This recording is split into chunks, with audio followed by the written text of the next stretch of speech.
Hello people, this is Steve Wolbach, your friendly public adjuster, putting together another little video here. This one is entitled, To Peril or Not to Peril? The word peril is, there's nothing positive, it cannot be misunderstood. You can't put it in a different context of it coming out being positive or sounding good. A peril is something that's not good. A peril is a situation that happens to the home or your property that causes damage that has been identified by the insurance company. And when it happens in the proper circumstances around it, the insurance company will then pay on that, through its coverages, provided you have the proper coverage in your policy. So, perils are not good things, but perils happen to our houses every single day. Some of the examples of perils would be falling objects, tree branches, parts of an airplane, gigantic birds, things like that. Water, different types of water losses. There's a term that's used out there that is known as an accidental discharge of water from a sealed plumbing system. That happens quite a bit. That is very encompassing. That's a term that we use as an adjuster when we write up a claim because of an incident that has taken place. Fire is a peril. And what do we get from fire? That's right, smoke. Very good. Hey, you guys are pretty sharp. Smoke is also a peril too. That's correct. Smoke gets all over the walls, gets in your carpet, gets on clothes, fabrics. You may have draperies. You have situations with your clothes in the closets. Things like that will collect and attract smoke. There's different types of smoke, but that is also a peril. You also have situations like lightning is a peril. Wind is a peril. Now, if lightning and wind are perils, what comes with lightning and wind? That's right, rain. That is also a peril. So those types of situations are not good. They're unfortunate when they happen, but they do happen. This is a situation where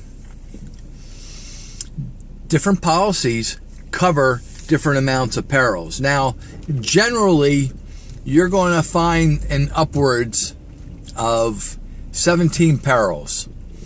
And then you have a certain policy that actually spells it out that things are covered.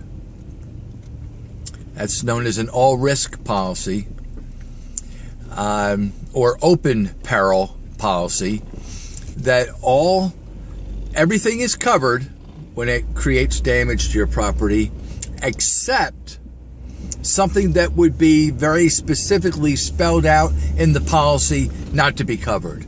How about that? That's pretty encompassing.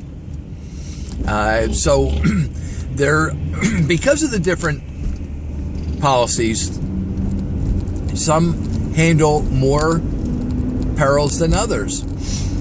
There's, without getting into too much detail, roughly 3 for a homeowner's. There's generally 3 levels. And the first level is the very basic policy that more and more you won't see be written. A lot of times someone that's had it for years and years and years would be dealing with that. But in all, you have the middle grade and then the upper one, which then a lot of times ends up being, but it does not necessarily have to be, one of those all-risk, all-open peril policies. Of course, from a homeowner standpoint, it would be great to be covered for any situation, right? One that you probably didn't think of, but I know that you're going to sleep better tonight when I share this with you.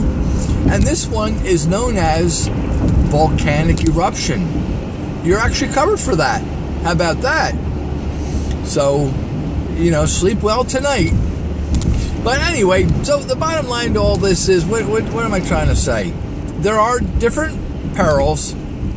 Depending on the policy, you have coverage for or you don't.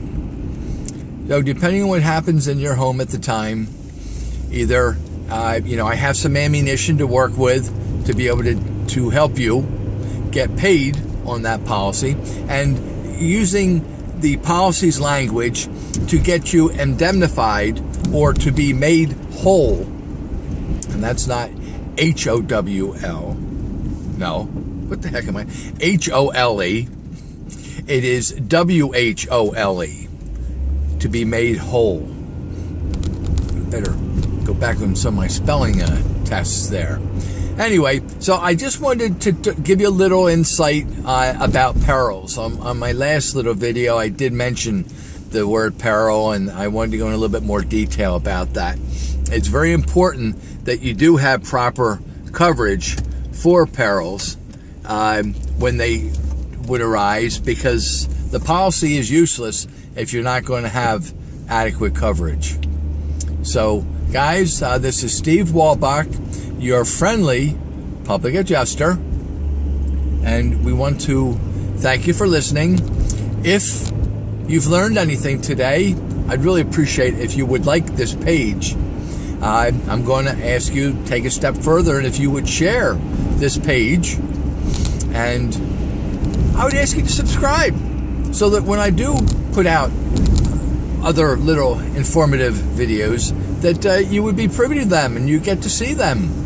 The whole point to this is to give you some information. I want to be able to help you. And the ultimate way of helping you would be when you do suffer some type of damage to your property. If you reside in New Jersey, Pennsylvania, or Maryland, you would allow me to represent you and get this so that we can get the insurance company to properly indemnify you. And it doesn't hurt. No, I know that word sounds like, well, do they give me anesthesia or something? It doesn't even hurt. It's really simple.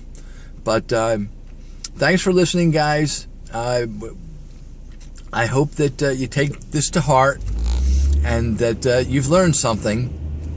My phone number is 610-213-8820. You can email me with any questions or, just to contact me at stevewolbach, WOLBACH, at ymail.com. At stevewolbach at ymail.com. Again, Steve Wolbach, your friendly public adjuster. I will be back soon. God bless you.